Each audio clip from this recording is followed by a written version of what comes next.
મેં થુલી નામે પહેલી વાર સાંભળ્યું છે અને કોઈ દી ખાધી નથી ને કોઈ દી જોઈ નથી. સવારે ત્યાં તો મીના માસી દળાવા આવે છે પણ તોય મેં જ જોઈ આવતા વેત તમે પાછા રોટલા ખાજો તમારા હાટું અને અમારે ઢોસા મસાલા બરોબર ને મેં જોઈ છે અને પહેલી વાર રોનકે જોઈ છે ને એ પહેલી વાર ટેસ્ટ કરે છે મેં નથી સાખી મેળી થઈ ગયા છે શાક એક નામ મને કે તો થાય અને મમ્મી આપણે છે ને લેટેસ્ટ ફટાણું આપણે ગાઈને સંભળાવો.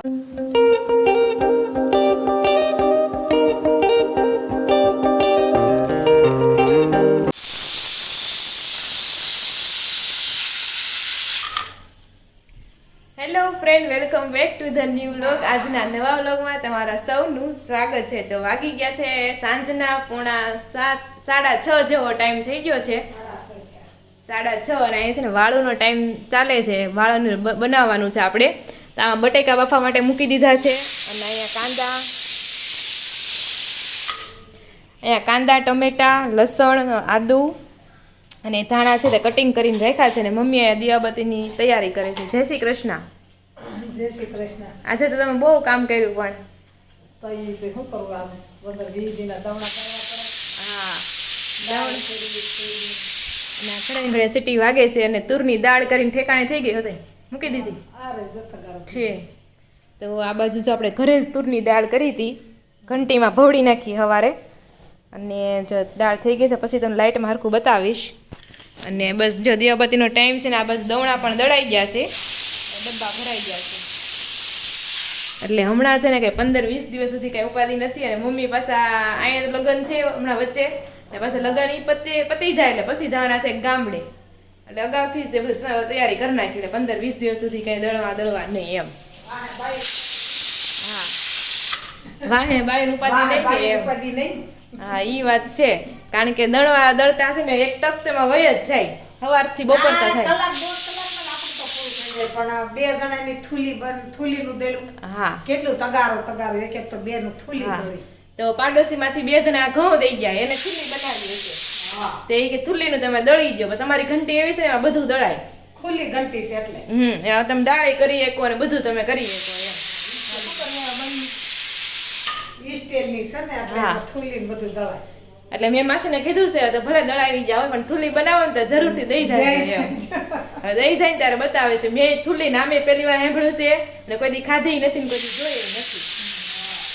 અમે મેં નથી જોઈ. નહીં તા સવારે ત્યાં તો મીના માસી દળાવા આવે છે પણ તોય મેં નથી જોઈ. ગોલવડિયા બનાવે છે કે મીના ભરૂચવાળા બનાવે છે? બેય બનાવે છે. બેય બનાવે છે. દળાવી ગયા છે. ઓલે તો અસ્મિતા તો રોજ બનાવે છે. હા. બધી. તો આપણે અસ્મિતાબેનને કીધું છે તમે થૂલી બનાવો ને ત્યારે અમને કહેજો. જે બોલાવશે ને આપણને તો તમને રેસીપી બતાવીશ કે રીતના થૂલી બને એમ. તો જો એવું છે. અને અત્યારે આપણે બનાવવાના છે મસાલા ઢોસા.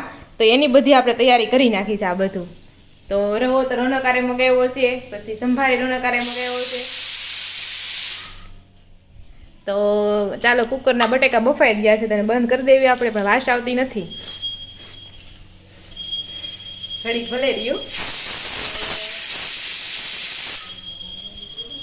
આપણા બટેકા બફાય ને ત્યાં સુધી આ બધા મસાલાને આપણે છે ને સોતે કરી નાખીએ, બધા ચોળવી નાખીએ. ચાલો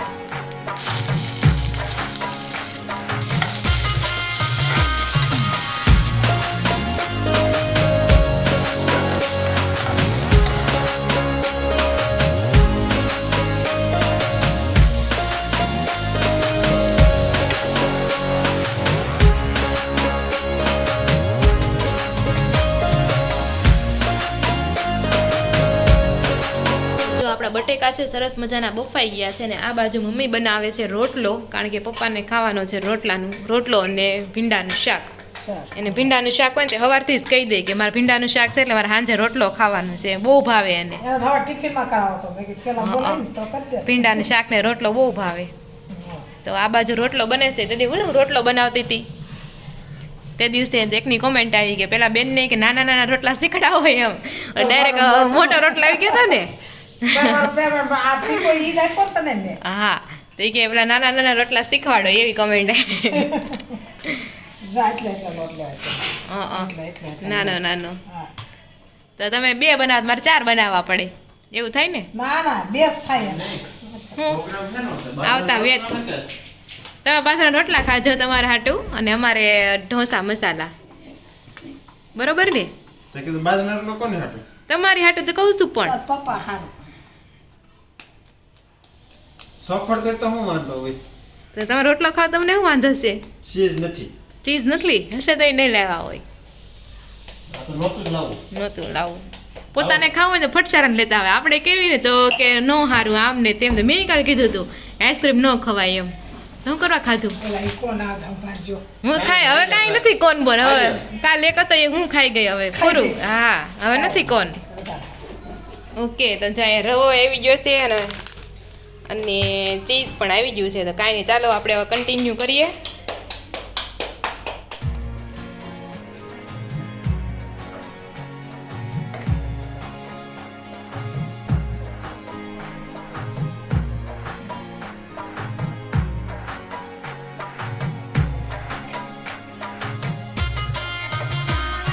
તો જો અત્યારે વાગી ગયા છે 7:30 અને આપણે છે ને થુલ્લીની રેસીપી લેવા ગઈ હતી ત્યાંથી થુલ્લી લઈને આવીશું. જો આવી થુલ્લી હોય પહેલી વાર મેં જોઈ છે અને પહેલી વાર રોનકે જોઈ છે ને એ પહેલી વાર ટેસ્ટ કરે છે.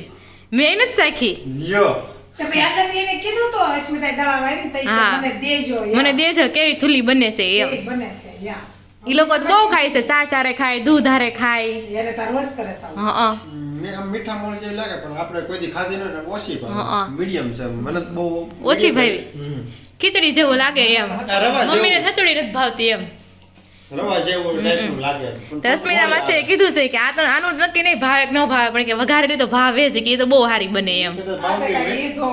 હા એને કીધું છે હું બનાવીને તો પછી તને કહી કે વઘારેલી થુલ્લી બનાવવા હાટુથી એમ. તો ચાલો હું પેલા ટેસ્ટ કરીને જોઉં કેવી થુલ્લી બની છે. અને આની રેસીપી છે ને તમને કાલના બ્લોગમાં કે આજના બ્લોગમાં એન્ડ સુધીમાં તમને જોવા મળશે. અને આપણે આ બાજુ લોઢી ધગી ગઈ છે અને પેપર એ રેડી છે. તો ભૂખ લાગી છે. ભૂખ લાગે તો ખાઈ જ લેવું છે. થુલ્લી બધું ખાઈ લો. એ વધારે આપતા થોડીક આપો કોણ નહીં કોણ ખાય મેં કીધું લગભગ તો કોઈ નહીં ભાવે. મમ્મીએ ના પાડી છે કોઈ ભાવતી નથી ઘરમાં એમ. તો કોઈ પણ નથી પૂછો.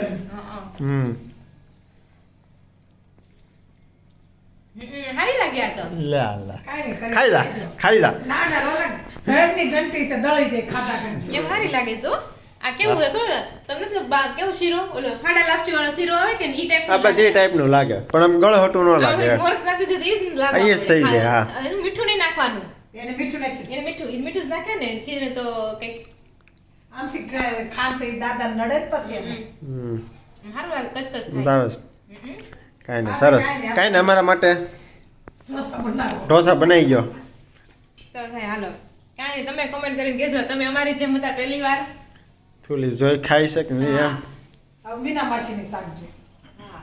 જો આ બધું સંજયને બેસી ગયા છે. થોલી ટ્રાય કરી કે નહીં તમે બે? હું કેવી લાગી ભાવી? આને ભાવી પડે તમને થોડીક હા થોડીક ભાઈ એટલે ક્યાંક જવું જ છે આમાં. મને તો બાર પડ્યા છે ખાતા હોય એવો ટેસ્ટ લાગ્યો. હા તો આ બધું તો પેપર બનવાના શરૂ થઈ ગયા છે. ઓલી બાજુ મસાલો છે આપણો મસ્ત મજાનો રેડી થઈ ગયો છે અને આ બાજુ આવી ગયું છે ચીઝ. તો એની ઉપર હવે ઉપર જશે આપણું પેપરના તો હવે કારીગર થઈ ગયા છે. હે પેપરના તો હવે કારીગર થઈ ગયા છે એમ. તો આ બધું બીમા વાળી બધી વસ્તુ કહેવાય. શરૂઆતમાં આવું થતું જો મહેમાન હોય ને હા. ત્યારે કોઈ ઢોસા બનાવાય નહીં. તારે તો નો જ બનાવાય. પણ અમારી મમ્મીને એમ કહો ને મહેમાન ઢોસા ન બનાવી દી તરત એમ કે અમદાવાદ વાળા મારા કાકી દિવ્યા કાકી ઘરે ગયા તમે દિવ્યા કાકી રેખા કાકી ઈ બે છે ને આપણે જાવી ને તઈ ઢોસા બનાવે ઈ. બે તાવડી માંડે પણ એ બોલો. બનતા હોય એટલે ખાવતું હોય બે એકારા. તો બસ જો એવું છે કાંઈ નહીં ચાલો બધા હા મસાલા મસાલા ઢોસા ખાવા. સંજય તારું ખાવાનું કેવું ઢોસા જો સંજયભાઈ તો મસાલા ઢોસા ભીંડાનું શાક બાજરાનો રોટલો આવું છે બધું. તો રોનકે તો ખાઈ લીધા છે. કેવા લઈ ગયા ઢોસા? આ મૈસૂર જેવી જ નો જ મજા આવે નહીં ને, મને મૈસૂર જ ભાવે. ગમે આ તો આપણે પહેલી વાર try કરી. કાંઈ ન ભાવે. બાકી મૈસૂર સિવાય મજા નહીં. હાલે આમાં દઉં છું. તો જો આપણા મસાલા ઢોસા છે ને એકદમ રેડી થઈ ગયા છે. તો ચાલો બધા. વાહ હજી એકવાર વાળી દે વળી દે હો. કાંઈ વળે નહીં ને તૂટી જાય પાછું. તમારે ભીંડા ચાટ કરશો એટલે રોટલો કરો. આમાં 9 વાગ્યામાં થોડીક જ વાર છે, હવે 10 મિનિટની. અને જ્યારે ઢોસા બનાવી ત્યારે 9 તો વાગી જ જાય કાકા. જો કેવા ત્રણેય બેઠા છે. હા, તો આપણે કોનું શાક બનાવ્યું હતું, રોટલીનું શાક. એને કેટલા કેટલા નામ હોય ને તમને હું કહું. ઘણા લોકોની કોમેન્ટ આવી છે અમે આ નામથી ઓળખવી એમ. તો એક કાવ્યા રામાણી છે, એને શું કીધું ખબર છે કે અમે રાજકોટ બાજુથી છે. અને એવું કે ખબર છે, છાશ વાળી વઘારેલી રોટલી કે શાક બા કેવું આવે જ નહીં, છાશ વાળી વઘારેલી રોટલી. રોટલી અને કઈ ભાખરી કે રોટલી આને ન ખાઈ કઈ કે જેમ બન્યું હોય ને એમ જ ખાવાનું હોય કે એમ. તો ઈ તો એમ જ ખાય છે, પણ એ તો આપણે સાઈડમાં થોડીક રોટલી જોઈ નકર તો રોટલીનું શાક લોકો જ ખાવાનું. હા એમાં રોટલી તો આવી એમાં આવી બીજું શું ખાવાનું? બરોબર છે. એટલે મને ભાખરી હાલ આપાવે. અને પછી એને વધારે રોટલી શાક અને ભાખરી જોઈ છે એટલે આપણે કરીએ છીએ. અને એક તો અલગ જ આવ્યું છે, પાયલ પટેલ કહે છે ચંદ્રકળા. એ તો હા પહેલી વાર સાંભળ્યું છે ચંદ્રકળા. તો પછી એક ગીતાબેન ડોબરિયા છે, ગુલાબ ચાટી કહે છે. એમાં ક્યાં પછી એવું ગુલાબ ને એવું તો એ નામ તો એ કહેતા હોય બસ એવું કહેતા હોય, કોને ખબર. પછી કટક ગજેરા છે, ઈ કે ગુલાબ સકરી. એટલે એ જે છે ને ઘરે કહેવાતું હોય. હા એટલે આપણે કેમ રોટલી શાક કેવી એમ બધા અલગ અલગ એમ. પછી એક હિત અંકોલિયા છે, ઈ કે ગુલાબ સટ્ટો. એટલે કેટલા નામ છે, ગુલાબ સટ્ટો, ગુલાબ સકરી, ચંદ્રકળા, છાશ વાળી વઘારેલી રોટલી અને રોટલીનું શાક. 5 નામ થયા. 6 નામ થયા. શાક એક નામ અનેક. અનેક અલગ અલગ ભાષામાં અલગ અલગ કહેતા હોય. તો કાંઈ નહીં, આજનું ટાઇટલ મળી ગયું, શાક એક નામ અનેક. એમ તો થાય. અને મમ્મી આપણે છે ને લેટેસ્ટ ફટાણું આપણે ગાઈને સંભળાવશે. મોડો ગાવ હાલો ફટાણું ગાઈ નાખો. વિચારો છે. લેટેસ્ટ તમે કહેશો ને બહુ આવે છે નવા ફોનમાં, તો ગાઈ નાખો ફટાણું હાલો. લગનનું ફટાણું ગઈને હા. ફળિયા વસે ડંકી તક મરી આલ્યો, ફળિયા વસે ડંકી તક મરી આલ્યો, જનક બેઠો નાવા તક મરી આલ્યો, જનક બેઠો નાવા તક મરી આલ્યો, નાક લઈ ગયા નોળિયા તક મરી આલ્યો, કાના લઈ ગયા કૂતરા તક મરી આલ્યો, તક મરી આલ્યો, બેઠો બેઠો રોવે તક મરી આલ્યો, ત્યાં આશાબેન બોલ્યા તક મરી આલ્યો, કેમ રોયા રોસો તક મરી આલ્યો, કાલ નાગપુર જાશું તક મરી આલ્યો, નવું નાક લાવશું તક મરી આલ્યો, નવે નાકે લગન તક મરી આલ્યો. હવે ફટાણું કેવું લોજિક વગરનું કા નાક તૂટી જાય ને પછી ગોતવા જાય ને લેવા જાય ને કા. લેવા જાય ને, હા. તો તમને આ ફટાણું કેવું લાગ્યું ને તમે જરૂરથી કોમેન્ટ કરી દેજો. અને એની સાથે આપણે આજનો વ્લોગ છે ને અહીંયા એન્ડ કરીએ છીએ. વિડીયો ગમ્યો હોય તો જરૂરથી લાઈક કરી દેજો. ચેનલને હજુ સુધી સબસ્ક્રાઇબ ન કરી હોય તો હા, એ તો એમ જ હોય ને, જમાય ગમે હવે આપણે બીજા સમય ક્યાં ગોતા? ગમે ત્યારે ઉપડી જાય. હા. એક જ આપણે ગઈ તો એક આધાર જમાઈને જ લેવા જ પડે. લેવા જ પડે ને તેમ જ. કોને તમારે પણ નસ ભાગમાં આવે ને હવે તો પણ તો હવે નાના જ ગાય છે, આને નસલ જ ગાય છે. ઠેક હા ધાધા બેન એટલે ભાગવાન ઠેક એમ ઠેક. હા મમ્મીની 9 બેનું છે એટલે પપ્પાનું હા. તોય ભાઈ ગામ વાળા તમને ખબર ન હોય પહેલેથી છેલ્લેથી બધા નામ લઈ લે. આ ઋષિતા લગનમાં આને નસલ જ લીધા. હા પેલા લગન કરવા નહોતા આવ્યા ને તો આને વધારે લીધા. હા કેમ કે પછી આપણને ભાળે એટલે વધારે લી. હા જે બેઠા હોય એને પૂછતા ઘણા નામ હું એ પ્રમાણે પછી ગાય એમ. એ ગાય. તો કાંઈ નહીં, આ સાથે આપણે આજનો વ્લોગ એન્ડ કરવી છે. ફરી મળીશું કાલ નવા વ્લોગ સાથે. ત્યાં સુધી જય શ્રી કૃષ્ણ અને રાધે રાધે.